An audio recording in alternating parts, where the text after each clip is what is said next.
Hi guys, we wanted to talk about a few of the topics that have made the boxing news this week.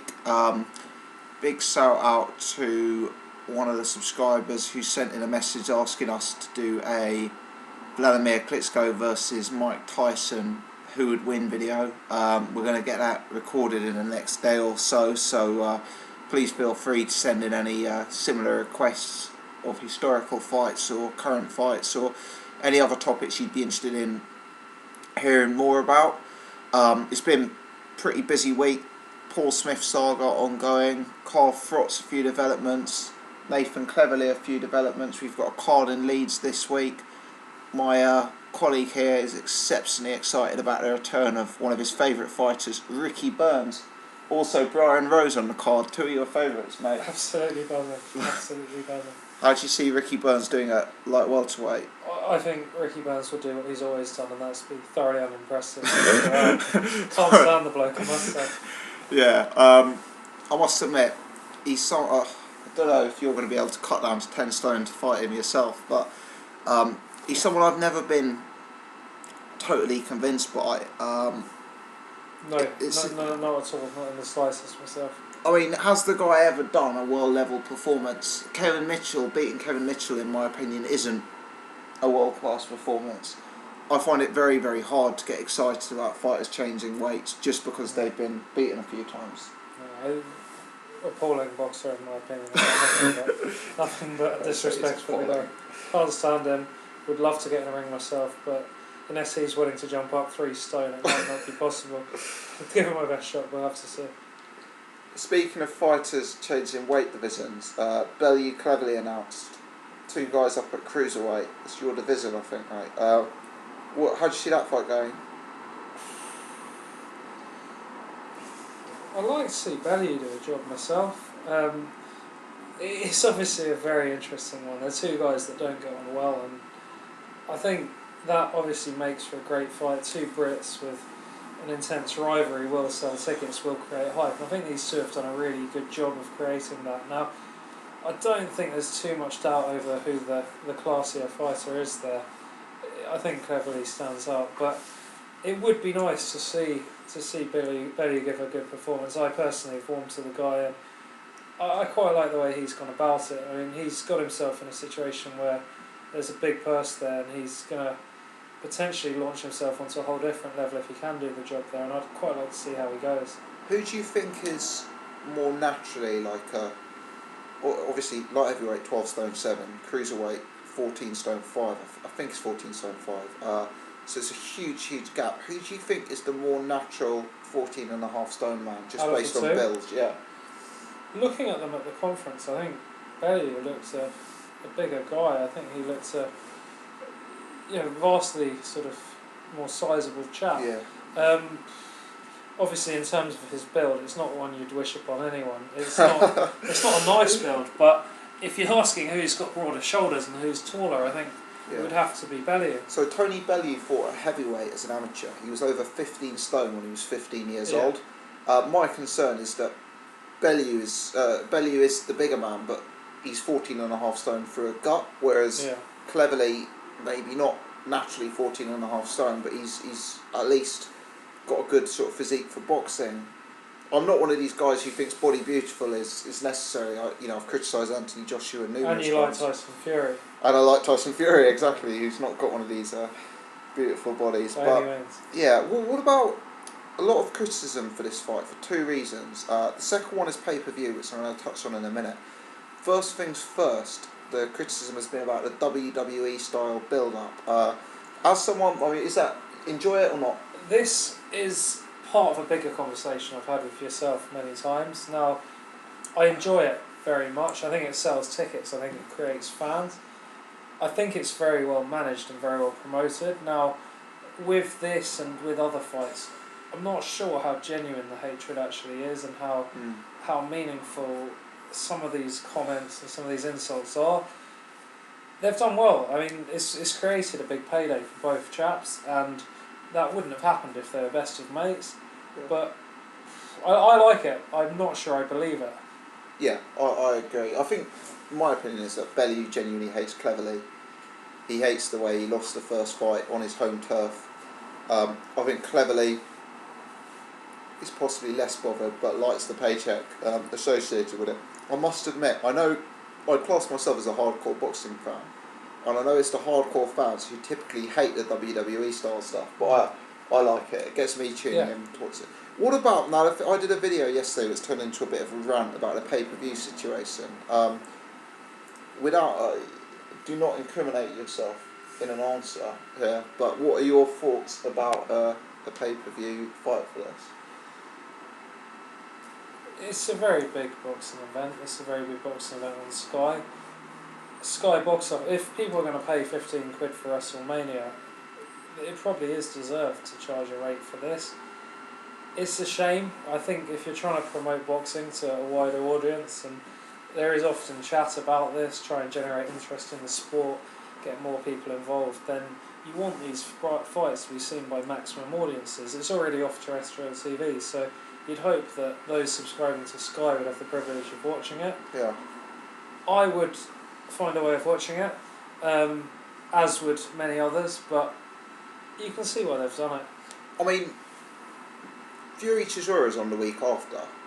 From my eyes, that's a bigger fight, but it's not on Sky. Now, I'd appreciate Sky will do a great job of promoting it, but if you have to pay for Box Nation and you have to pay for Sky Box Office, for certain people out there, it's going to be a choice of one or the other. Do you think it's a fight that does appeal to non-hardcore boxing fans? Yeah, because I don't think either of them are known in the public like Fury and Chisora. You know, Fury's this talker, Chisora's had the fight with Hay, but I do think Sky will do a great job of promoting it, and I think it will be on ringside. They'll have fisticuffs. Yeah, it will all be kicking off, and I think that is going to engage the casual fan.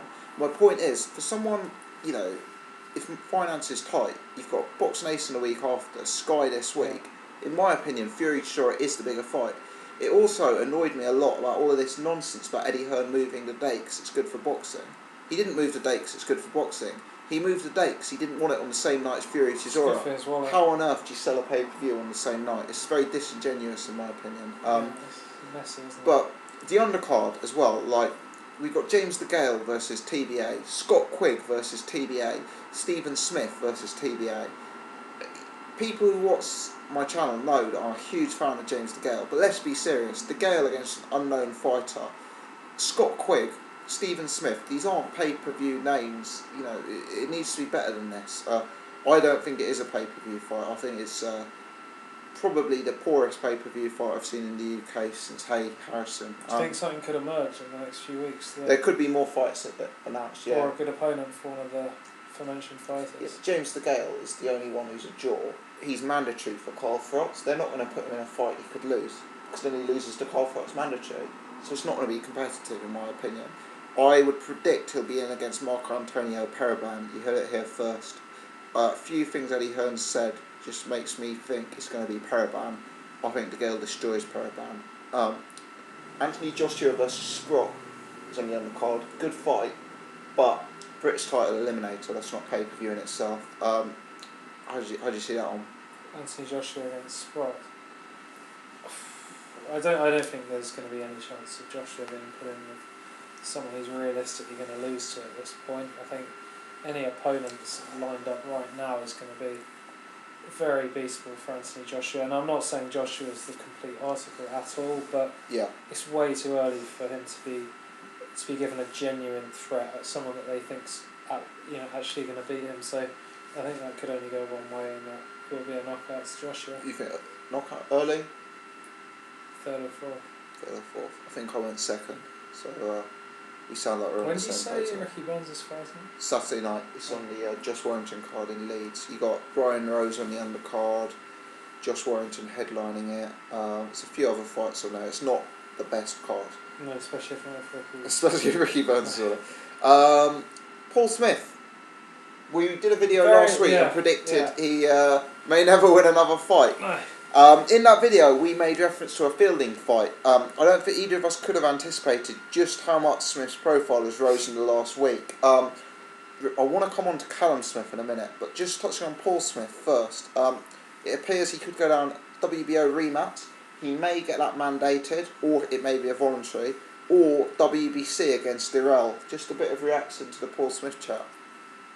I'd like to say, first and foremost, I was very sceptical about Paul Smith going into the Abraham fight, as we mentioned before. Yeah. Really, as a sort of British guy, I was quite proud of the way he went about that. Yeah. He had his opportunity and he took it really nicely. He hung in there and gave a real good account of himself.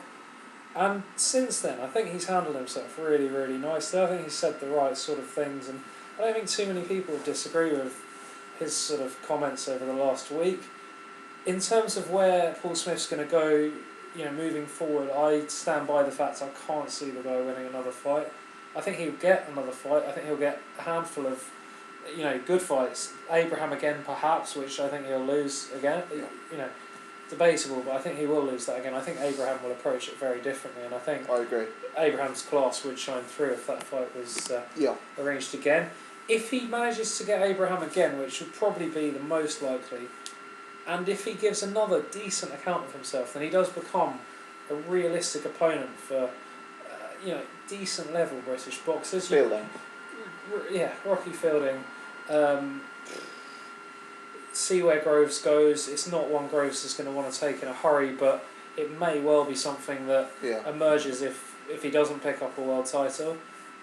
I'm pleased you mentioned the name Groves there. Something that's caught my eye a few times in the last 2-3 days. The Smiths have been on TV a lot. I have seen 2 or 3 independent references to Callum Smith calling out George Groves. This is after George Groves stopped Paul Smith in 2. I know you're a massive Groves fan. I'm a Callum Smith fan. What are your thoughts? I think fantastic matchup, first and foremost. It would be a great fight for boxing viewers and the British public to want to see. I really like George Groves. I like the way he handles himself. I like the way he fights. I think he's a talented boxer with a suspect defence. Yeah, and we know how hot Callum Smith is. I like Callum Smith as well. Callum Smith's a real hot prospect, and my thoughts on that is what would George Groves be thinking to want that fight at this point in his career? Especially when he's mandatory. The only thing is it's the money, isn't it? It is the money, but it's the money and then looking at a lot less money for any future fights if this doesn't go to plan. Yeah. Could George Groves get Callum Smith in a year or two? Very, very likely. Yeah. Just be saying, George Groves is a young guy, is he 26, 27? Yeah. He doesn't need to be in a hurry to be taking a Callum Smith fight. And I think for Callum Smith, I'd jump at it, to be honest. If he loses to George Groves, he loses to one of the best boxers, And Callum Smith won't end up at super middleweight anyway, in my opinion. No, he's too big. Too big. Stupid fight for George Groves to take. There would be good money, but the risk reward isn't there. The risk reward isn't there. I don't see it happening. I agree. The risk reward ratio isn't there. I think Groves is in a strong mandatory position. I don't see that fight happening. For the record, I would be backing Groves in that fight. You'd have to go with Groves, but I don't think it's. I mean, Callum Smith just hasn't been in with the level of opposition. Callum Smith's a great fighter, great potential, but you need to fight somebody. I'd like to see him fight like a Christopher or a Brass, maybe. Someone of that level before stepping up to fight Groves. You've got to have some experience at that level. Do you, though? Paul Smith sort of showed that maybe you don't. Well, he lost, didn't he? And why did he lose? Because Abraham's a championship experience showed through. His 12-round experience, his ability to nick rounds. His ability to get on the judge's side. Callum Smith, yeah, exactly. He knows how to play the cards. Callum Smith is a massive puncher. George Groves has a suspect chin. Because of that, Callum Smith is a live underdog in the fight. It's also a fight where it doesn't matter too much if Smith loses. But I just don't think he's been in with enough strong level of opposition. Also, let's assume this fight goes round. Callum Smith's in one of those situations where his power is almost detrimental. Because he's been knocking people out so quickly, he hasn't got that experience going 12 again and again and again. Now, I'm quite critical of George Groves in terms of his stamina and his endurance, but at least we know he's gone the distance several times with Brass, the Gale, etc. So, it's an interesting one. Another question I wanted to ask you was, I did a video the other day regarding Carl Froch, because Froch is saying that he's got 1 or 2 fights left in him. I know you love a bit of Carl Froch banter. So I've got 2 questions for you. First is, who do you think he will fight in his last 2? And the second is, taking money out of it, taking business out of it, who would you like to see him fight? I think De Gale is on the cards. I think Kessler's on the cards. I think they're the two most likely. Yeah. In probably De Gale first, Kessler as a send off. Taking money out, I'd love to see another Froch Groves. Yeah. I don't know if they're gonna if Groves and Froch would be able to spark up the sort of the build up and the capture the public's imagination the same way they did. There isn't the controversy. Something would have to happen for that to be the case. Now I'm not really sure what that is. Groves beat De Gale previously. Groves beat De Gale, yeah. If De Gale beats Froch, maybe that becomes maybe that creates something where Groves De Gale would be a more obvious fight. Perhaps, but maybe I'm saying to get Groves Froch, I think maybe Froch would have to lose to De Gale. I don't know if the public can buy into George Groves saying he was hard done by and saying he genuinely believes he can beat Froch and he's the greatest fighter ever, because I believe he probably is, but I don't know if everyone else will go down that route. Okay. I said that I'd like to see him, I could see him stepping up a light heavyweight for legacy reasons. Obviously there's the winner of Kovalev-Hopkins, but also you've got guys Froch has already beaten, Pascal, Boutte. If one of those guys has a title, perhaps he could step up for a big runny rematch. Be interesting to see. A major problem here, which is often overlooked by Carl himself, is the fact that nobody in America seems to know who the guy is. It's the guy who lost 200 awards. Yeah, he's absolutely fascinated with going out there, rightly so, but I think he thinks he's got quite a big following out in the States and he's quite a big name. I mean, he uses the term global superstar, international superstar, celebrity, boxing sensation. We'll see how that one goes. That would have to be promoted very shrewdly to get Froch selling out arenas in Vegas. Yeah. One other, I'm probably coming towards the end of this one, so I don't want it to turn into an hour-long rant, but Anthony Joshua is someone on this channel I personally have been sceptical about. Would you like to put down some thoughts on his career to date, his potential? To date, the guy is inexperienced but very impressive. Yeah. The Olympics thing, obviously, over here in England, there's a lot of hype, a lot of public support. People love to get behind these gold medalists. He's been all over the TV. There's naturally support amongst non-boxing fans. He's very likeable as well. Very likeable. Well, I don't know if he's naturally that likeable. He's very, very well trained. He says all the right things. He interviews superbly. He does. And as I say, with the whole Olympic thing, he does appeal to non-boxing fans. Yeah. He has widespread appeal. So in terms of the sort of promoting ability and the way you could sell tickets for him, he'd be a real draw. In terms of his actual what he's done so far, is extremely limited. I don't think there's any sort of track record of great pedigree in a pro career. I would love to see him coming up. I'd like to see him fight Audley Harrison. That's the fight I'd like to see. It is a draw. It's a draw. I think the two Olympic champions, you could get a nice card there with some real support over in England. In terms of what he could achieve, I know you have doubts over his build. Yeah. I'm less concerned about that. Phenomenal build. Doesn't seem to be holding him back so far. Maybe times are changing. Maybe in terms of the way sportsmen are sort of preparing themselves nowadays with all the sort of enhanced scientific developments. Maybe that's the way it's going. Maybe it's less relevant, the sort of stereotypical heavyweight build. But I think in terms of what he's done so far, limited. We have to see where he can go. Not a big draw yet. Not anything to talk about. Just Eddie Hearn says he doesn't want the Audley fight because it'll draw a big circus. I appreciate Audley Harrison is probably more expensive than a Skelton or a Sprott, but it is going to spark interest and generate, business. It really is. I'd like to see him in that fight for entertainment purposes. He'd probably knock Audley out in the first because he does have power. Could you see Kelly Maloney being involved in the promotion of that? I doubt Eddie Hearn's going to let any promoter near Anthony Joshua, but it would be hilarious if Frank got involved in the fight, or Kelly, should I say. Let me throw out a few names quickly, because Eddie Hearn has been extremely quick to throw out names against Anthony Joshua. Direct quote from Eddie Hearn is, Joshua destroys Fury and Chisora today. Like, Derek Chisora, very durable opponent. Yeah. You can't see Anthony Joshua just sparking him out. How do you think that fight goes if Chisora draws him into the deep water? So I think Fury's going to humiliate Chisora, and I think after that the Chisora-Joshua fight becomes a possibility. I think, as you say, Chisora is a very tough guy. I think he could hang in there. I wouldn't have too many concerns about Chisora being knocked out by Joshua. No. And then it becomes, how many times has Joshua gone the distance so far? Joshua's never been out of the third round. There we go. Never been out of the third round. That would be... Chisora's gone 12 against Klitschko, Fury, Hellenius. That would be a concern. Yeah. I'd like to see him fight Fury. I'd be very... Yeah. I'd like Joshua against Fury myself. You think Joshua would win? win? See, I think Fury would knock him out. We'll see. I think Fury would knock him out. We'll see. I'd like Joshua against Fury. Joshua's chin. We need to see how Joshua's chin is at elite level. I guess nobody knows that yet. My concern with Joshua is he's fighting these guys he's going to knock out.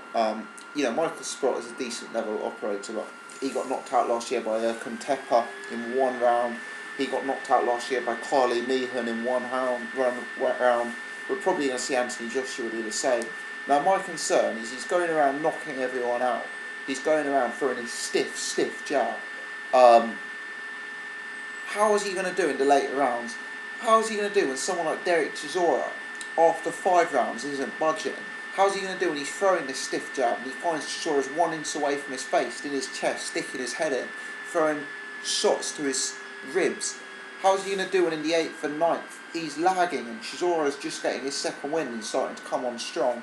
Now my concern is all of this bodybuilding stuff is brilliant, but when you get to that 9th round, when you get to the 10th round, do you want to be like Tyson Fury with an elastic jab and ability to dance?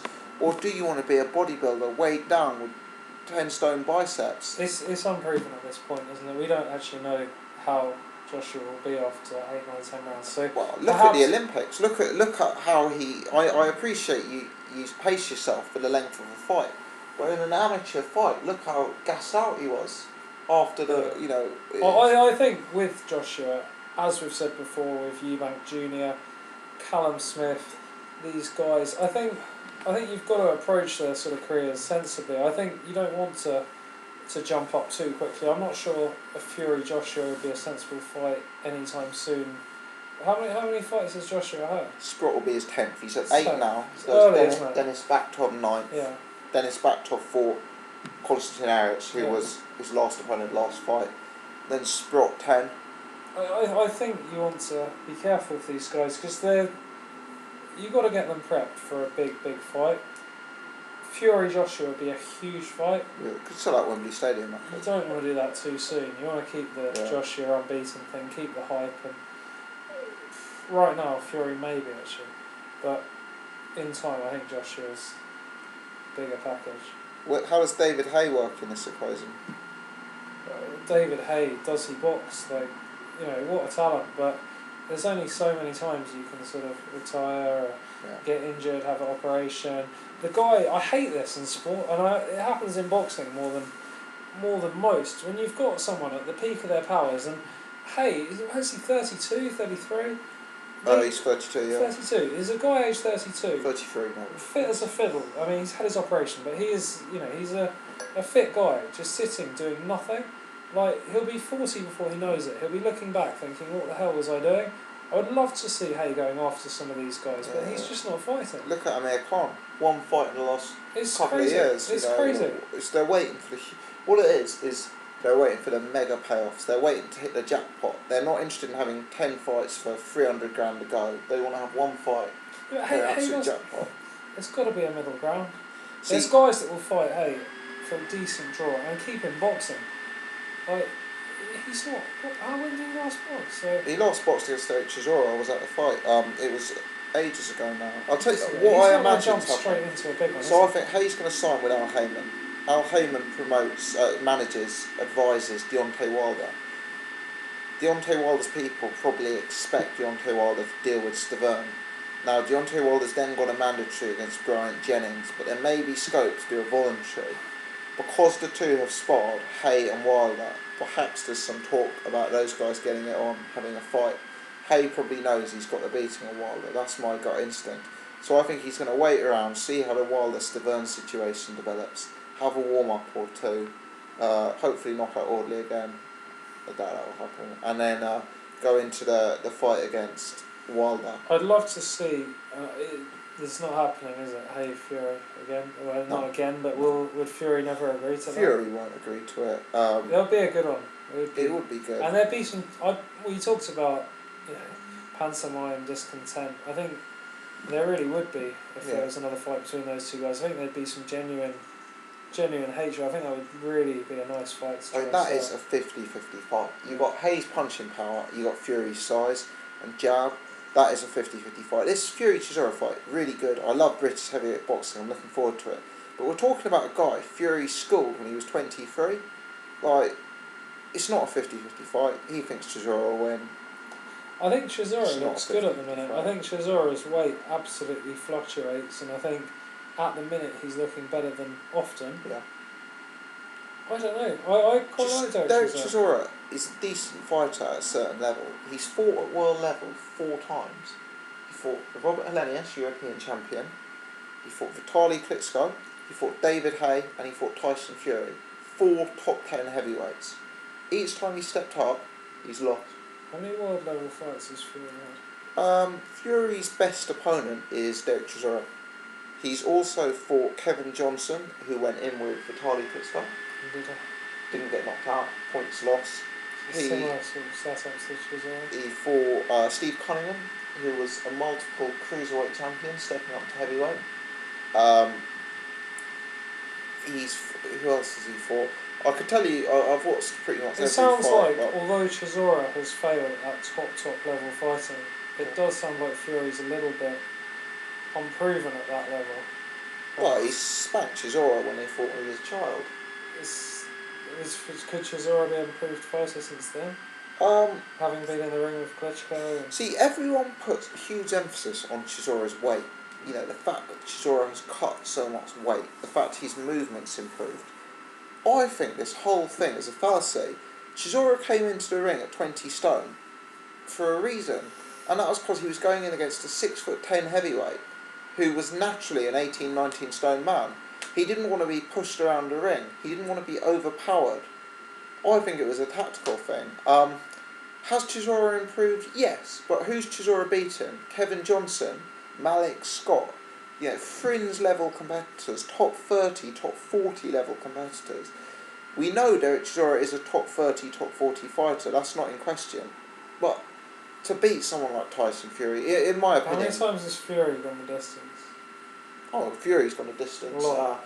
Not a lot, not as many as Chisora, but let's put it this way, Fury went 12 against Chisora at age 23. Since then, let me think who he's fought. He knocked out Nevin Piketts, knocked out... he went 12 against Kevin Johnson, that was his best performance. Knocked out Cunningham. He knocked out Joey Abel. To be honest, he's been knocking people out. So how many times he's gone 12 is not as many as Chisora. So since those two guys fought, Chisora's had some decent fights. Yeah, gone the fights. distance against Klitschko. Yeah, Helenius. And Fury's predominantly been knocking out average opponents. Fury's been very, very inactive because of the David Hay situation. Saying that, Chisora hanging in there, the distance against Fury, it may call into doubt how well Fury does there. Given his recent fights, given... I think the one thing that we need to factor in is Tyson Fury trains with Eddie Chambers. Tyson Fury trains with Hughie Fury. He trains with David Allen. He's also been bringing in sparring such as Steve Cunningham. He's been bringing in fighters of that magnitude. If you're Eddie Chambers, top class fighter, you're sparring. He's the same size as Derek Chisora, same build. He's going to wars in the gym every day with Eddie Chambers. He's not going to be unfit. Derek Chisora, he's not an elite knockout puncher at heavyweight. He's not got a lot of power. The way to beat Tyson Fury is to knock him out. you are not going to win that fight on points. Fury is 6'10", he moves, he's two-handed, he throws an excellent jab, he's got good combinations, inside and outside, okay power. Like, Chisora, I cannot see him winning that fight on points. The way to beat Fury, I would say, okay, let's put it this way, Chisora beats David Price, but David Price has a better chance of beating Fury than Chisora does, because David Price is a world level punter, whereas Chisora isn't. He slaps an overhand right, like looping, big looping, illegal, behind the back of the head, overhand right. You think to beat Fury has to be knocked out? Yeah. I think so. I think just because of Chisora's lack of class. Well, Fury's a lot bigger man. He's got more advanced movement, more advanced combination punching, and his jab is 20 times better. So I don't see how Chisora lands the cleaner work. I mean, there's all this talk about Chisora getting inside. Let's remember what happened when Chisora got inside in the first fight. I mean, a 23-year-old Tyson Fury in his first 12-round fight with no world-level experience schooled him, humiliated him. Now Fury, a couple of years older, a couple of years stronger, with a proper trainer, with proper sparring, having been in with the likes of Steve Cunningham, Kevin Johnson, is coming. And we'll see. I don't think it's going to end well. I think Tyson Fury is spectacular talent, and I think his outside the ring persona means people don't recognise him as a world-class boxer. Yeah, I personally think he's absolutely dreadfully handled outside of the ring. He acts like a complete moron. Looks ridiculous, dresses stupidly, speaks terribly. Yeah. I don't mean his accent, I just mean the stuff he says and the way he goes about it. Yeah. I think that's Joshua and Fury. If you just look at the way the two guys are handled, and I think I think Fury, he just creates like negativity towards him. I think people naturally will dislike Fury, and maybe that's the reason I don't warm to the guy, but maybe that's something he could change. Doesn't come across as like your sort of typical Brit. You get these British heavyweight, like Hayes, a guy that British people warm to. Joshua's a guy like that. They go abroad and fight someone, and you have British people, waving their Union Jacks. Yeah. I just don't really see Fury as that type of guy. He lacks the likability factor. Yeah. I mean, he's entertaining, but in a kind of love to hate way. He's almost like a sort of comedy. He's just an idiot. He's like the village. He behaves like an idiot. Yeah. And I think that has actually. I mean, there's been stories of him going out. I think 30 pints of lager the night before a fight. You'd hope he'd grow up one day. Yeah. We'll see. I mean, he is a top class talent, and we should see how he does at the top level. Obviously, this is a fight, right to fight Klitschko. I guess the last question I'll ask you then is: Chisora wins, Fury wins. How do both guys do against Klitschko? I think Klitschko beats both guys. He'd be overwhelming favourite against both. I don't think Chisora knocks Klitschko out. If he was to beat Klitschko, I can't see him knocking Klitschko out. I could see Fury knocking Klitschko out. Yeah. In terms of who has the better chance of winning, I think Fury. Yeah. I mean, styles make fights. Yeah. I may have got this wrong, so I'd appreciate it if someone could comment if I've got this wrong. I'm not sure Vladimir Klitschko has fought for a world title against somebody taller than him, or with better reach than him. Now, Klitschko's got no inside game. He relies on a constant jab and a 1-2. I wonder if Tyson Fury, who's a much bigger man than Klitschko, could use his reach to nick rounds, win the battle of the jabs, steal the fight on points. Is the USP in Germany? Well, yeah, you'd have to. I mean, Klitschko will. You'd assume will win the bid. Tough for a Brit to nick rounds in Germany. It is. But I mean, we're talking. Nobody's even given Vladimir Klitschko a close fight for many years. So It'd be good to see. It'd be good to see. But yeah, thanks very much for watching. Do leave your comments and do let us know if there's any topics or fights you'd be interested in hearing us discuss.